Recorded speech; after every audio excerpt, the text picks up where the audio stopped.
बुलेटिनमध्ये स्वागत। एक special report पाहूयात। मुख्यमंत्री देवेंद्र फडणवीस यांनी महाराष्ट्राच्या राजकारणात एक वेगळं स्थान मिळवलंय। मुख्यमंत्री म्हणून आणि विरोधी पक्षनेते म्हणूनही त्यांनी अत्यंत निर्धारानं काम पाहिलं। विरोधकांच्या टीकेलाही ते चाणक्षपणे सडेतोड उत्तर देत असतात।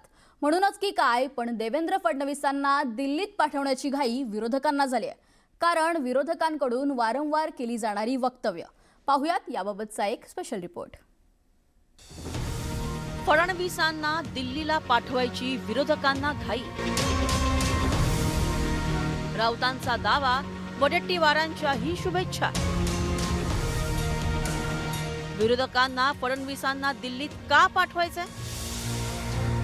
महाराष्ट्राचे मुख्यमंत्री देवेंद्र फडणवीस दिल्लीला जाणार अशा चर्चा गेल्या काही दिवसांपासून रंगल्या आहेत। देवेंद्र फडणवीस यांनीही या चर्चांचं अनेकदा खंडन केलंय। मात्र तरीही हाच विषय काढून वातावरण तापवण्याचा प्रयत्न केला जात असल्याचं दिसतंय। महत्त्वाचं म्हणजे देवेंद्र फडणवीस यांना दिल्लीला पाठवण्याची घाई विरोधकांनाच जास्त झाल्याचं दिसून येतंय।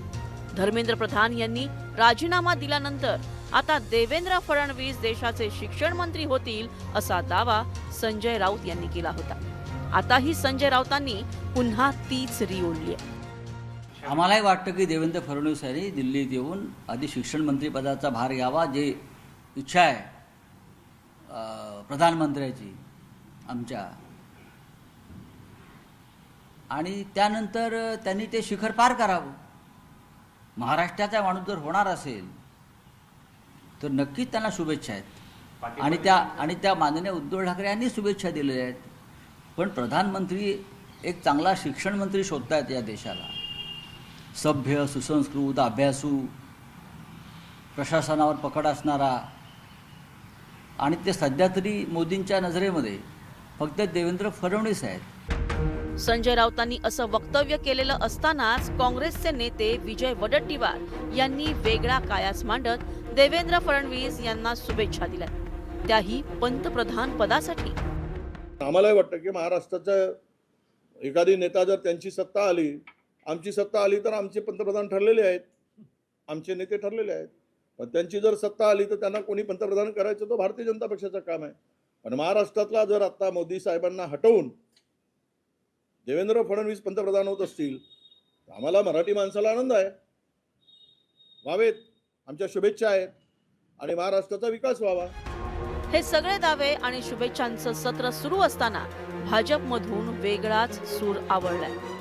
महाराष्ट्राचा पंतप्रधान व्हावं ही महाराष्ट्रातल्या 14 कोटी जनतेची इच्छा आहे आणि त्यामुळं अशा पद्धतीची सदिच्छा व्यक्त करणं याच्यात काहीही चुकीचं नाही।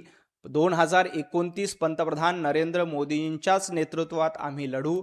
मोदीजींचं नेतृत्व सक्षम आहे। योग्य वेळी महाराष्ट्राला पंतप्रधान पदाची संधी मिळेल अशी महाराष्ट्रातल्या प्रत्येक नागरिकांची इच्छा आहे। तशी देवेंद्रजींच्या काकांची इच्छा आहे, तशी भारतीय जनता पार्टीच्या प्रत्येक कार्यकर्त्यांची इच्छा आहे। योग्य वेळी महाराष्ट्राचा पंतप्रधान होईल अशी अपेक्षा आपण सगळ्यांनी प्रार्थना करायला देखील हरकत नाही। देवेंद्र फडणवीस हे अत्यंत चाणाक्ष, अभ्यासू आणि खमक नेतृत्व आहे। 2014 सालापासून देवेंद्र फडणवीसांनी आपल्या नेतृत्व कौशल्याच्या बळावर महाराष्ट्राच्या राजकारणात आपली मान ठोकली आहे। फक्त मुख्यमंत्री असतानाच त्यांचं नेतृत्व सिद्ध झालेलं नाही, तर विरोधी पक्षनेते असतानाही त्यांनी महाविकास आघाडीला जेरीस आणलं होतं।